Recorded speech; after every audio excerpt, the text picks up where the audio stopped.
Hey everyone. So, I know in my last video that I actually did at the computer, a lot of people were saying, "What's that buzzing?" Well, apparently the fans in my computer case are rattling and making all kinds of noise. So I've ordered a new camera and hopefully I'll get it in the next couple weeks.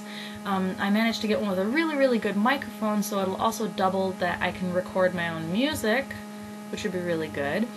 Because I would like to be able to make quality recordings of my clarinet sometime. You know, it'd be nice. So we'll see how that works out. But it's got a blue microphone attached to it, and supposedly it records at HD quality. We'll see how that works out. But hopefully I'll be getting that in the next couple weeks, because I had to ship it to my stepmom's house in the US, and I have a couple other things she's going to send me, so along with my winter coat, because I left it there. Not sure if I ever mentioned that, but yeah, I went back to visit my family for the Golden Week holiday, which is at the end of April, and brilliantly left my jacket in the front closet because it was warmer there than it was here when I left. So I don't have a winter coat right now. I've been using a lightweight kind of fall jacket, and it's really not cold enough to need anything more. In fact, today I wanted to rip my coat off because it was too warm for it. But in any case, it is nice to have a nice looking black jacket to wear, well, coat to wear when it does get cold. So I'll have that and have everything. But speaking of things that came to me from abroad, this came in a while ago, but I've been trying to avoid making videos because of that buzzing in the background, so I'm sorry it's there. I've been trying to do external videos in the meantime, but I just couldn't put this off any longer. So Jimmy O, the artist Jimmy O, he sent me an envelope here full of stickers that he made. So these were made by Jimmy O. Various things. We've got some Hurley and some collage Mario and awesome little, I don't know what it's called, a punch, question mark punch block. But some really awesome stickers that I'm really excited to have, and I still haven't figured out what to do with them. But I'm really excited about having them, and I'm thinking about giving them away as a couple of them. I'm going to keep a couple for me, of course, but maybe giving a couple to my students as prizes for various things. I don't know how that's going to work out because I have a lot of students, classes of 30 or something, and I can't just give them away like that, so I'll have to, I don't know, maybe some of my private students or something. But anyway, so it's fall in Japan, really everywhere in the northern hemisphere. It's fall or approaching winter, and in Japan in particular there's a few things that are really considered seasonal. Every season you can look forward to a few things coming out and being popular. Of course that has a lot to do with what's around, you know, cherry blossoms in spring, etc. The same thing happens at home, although it tends to be a little more holiday based. But in Japan, a couple things that are really exemplary of October are persimmons. You know, I didn't even know the English word for this until I was 10. My aunt from Iran, no less, so English wasn't even her first language. She told me this and she said, it's a persimmon, which obviously is not the correct pronunciation, but I'd never heard of it and I'd never seen one because they're not popular in Michigan. The shape of these are the flatter, sweeter types. Apparently these are safe and you can eat them when they're slightly underripe, and it's not really a problem. They don't taste as good, but they're slightly underripe. For the ones that we eat in Iran, they're a little more heart-shaped. This part's a little bit longer, and apparently those, if they're underripe, are a bit poisonous, so you don't want to eat those. So when I first came here and saw people eating them underripe, I was really confused. Now I understand. These ones aren't toxic. But they are a bit different. These aren't as juicy, and I don't know how to explain it. They're still really good. They're both absolutely excellent, and I would recommend eating lots of these because they're fabulous.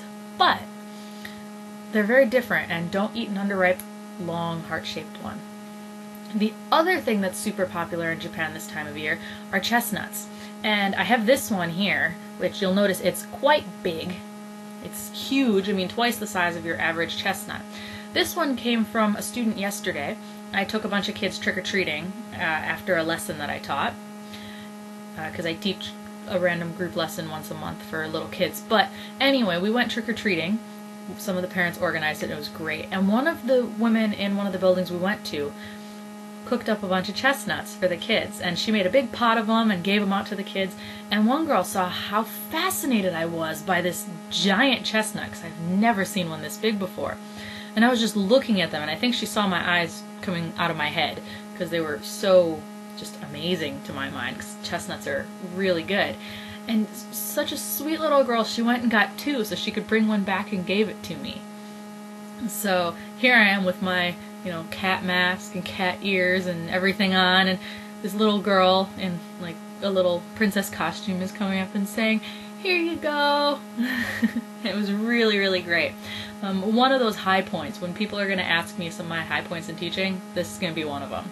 But I'm going to heat this up and eat this guy tonight, I think. But I wanted to have a video about it first. And I guess this is kind of a mash of everything, just because there's so much I want to talk about. Again, been avoiding the computer because of the buzzing noise, which means so many things have been just kind of going under the radar. Another thing that's really popular in Japan are taiyaki, which are, it's really hard to explain what they are. Madeleines? I don't know which, but they're fish-shaped, spongy, I don't know, it's not really a muffin, but I guess the closest texture I can think of is like funnel cake or something put into a fish-shaped mold. And they're often filled with something. The flavors are seasonal. And let's see. And this one's a cheese one. I don't know if you can even see that, but it's like a spongy cake, and it's filled with some kind of pudding. Oftentimes the traditional ones are filled with either custard, not so traditional, but oftentimes custard, or red bean paste, which is really sweet and quite good, but I guess it's kind of an acquired taste. If you're not used to Japanese sweets, it's a bit unusual. But anyway, for seasonal flavors and all of that, you may find pumpkin, which I have a whole bunch of pumpkin ones. I was hoping this one was pumpkin. Pumpkin, or maybe you'll find during the springtime you might find something that's cherry flavored, etc. They really change them up, and they're usually just puddings that they put in there. But I've been really lucky lately that this particular taiyaki shop has been just putting a stand right in front of my station. Not really good for me, because I buy them every now and then, but it's really nice. And this is another kind of traditional Japanese snack. I don't know if it's actually normally a summer thing or if it's actually an all year round thing, but I can say that they're normally not this small. One thing I really like about these is they're tiny. I guess this is only now half of one, so it's about that long. So yeah, about this long, and the normal ones are about twice that big, so they're quite large and big fish and full of lots of paste, and sometimes they're just a bit too much to eat. So these mini ones are perfect, because you just pop one in your mouth, have a bite, and that's it. You don't have to eat anymore, which is really nice. So, taiyaki, I don't know how many of you have maybe seen, I have a picture of me, I think, kissing one somewhere on the internet, and yeah, I don't know, I really like taiyaki, so little tiny ones are exciting. And speaking of exciting, actually, I did say a while ago, I promised somebody that if I ever got a YouTube partnership on one of my videos, which incidentally I have it on 2 right now, but I'm not going to tell you which ones. If you want to know, you can go find them yourself. But I did promise somebody that I would give away this poster that used to be behind me in my old videos. I would give this poster away if I ever got that partnership. So here it is.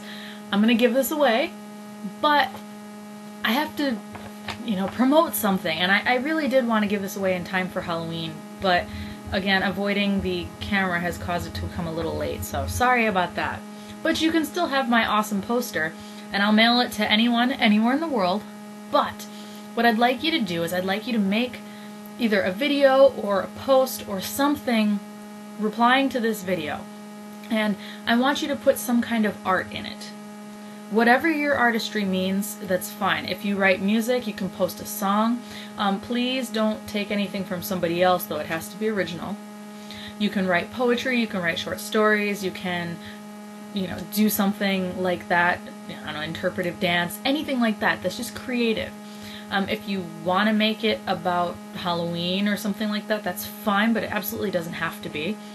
And I just would love to see people's creativity. I know we talk a lot in the videos and I talk to you and you respond, but I want to see something about art, and I want to see what everybody does. Sometimes I go through and I do watch everybody else's videos, but making a video is not quite the same as art. Of course, sometimes it is, but I want to see some artistic expression. It doesn't have to be high-end, it doesn't have to be the best quality, anything like that. It's not what I'm judging at all. In fact, how can I judge someone's art? But I'm going to choose one person kind of at random from everybody who submits, and then I will mail this to you. I'll send you a message and get your address and mail it to you. That being said, I guess I should put a deadline on this. So why don't we say, let's see, today's the 25th, so 1 week will be the 1st. So let's say 2 weeks. So if you can post it by the end of, well, let's say the end of November 7th, which is a Sunday night, because I know a lot of viewers are in the United States and Canada, and my time's a little bit ahead of yours. So just to make things safe, let's say by the end of the night, wherever you are, on November 7th. After that, then I'll take a look at everything that's on there, put some names in a basket, I'll draw, pull it out and read it, and then I'll do it on video so you can see who's winning, and I'll send you a message. And you can have this. Yeah. If you don't want it, that's okay, but to make things, I don't know, maybe more interesting, I also have something else that I got at the same time, and they're these little paper doll thingies, and they have stick-on clothes. They're from my cell phone company. They entertained me quite a bit in my old apartment. They used to be on my bedroom door, and I would change up their clothes every now and then. But they don't really serve me very well here anymore because, well, I don't know, I don't hang them up anymore. But they were really fun back when I was actually living with other people. So I guess I would put these both together, and whoever wins them will get them. I'll let you guys know. So I hope people actually respond to this, and I hope that I do get a couple entries, because if not, I think I might cry. But if you're interested, great. If you're not interested, I'd still really love to see your art, because that's just a really fun thing to see. And as much as I wish I had more time to go out and see art in galleries or just out on the street from the street artists and things like that, I don't have that much time. I'm really busy with work. So if you could help me out, I'll send you something. We'll see how it goes. But I hope everybody's had a great week. Well, weekend at this point, I guess, and hope everybody has a great week. And I'll talk to you later. Cheers!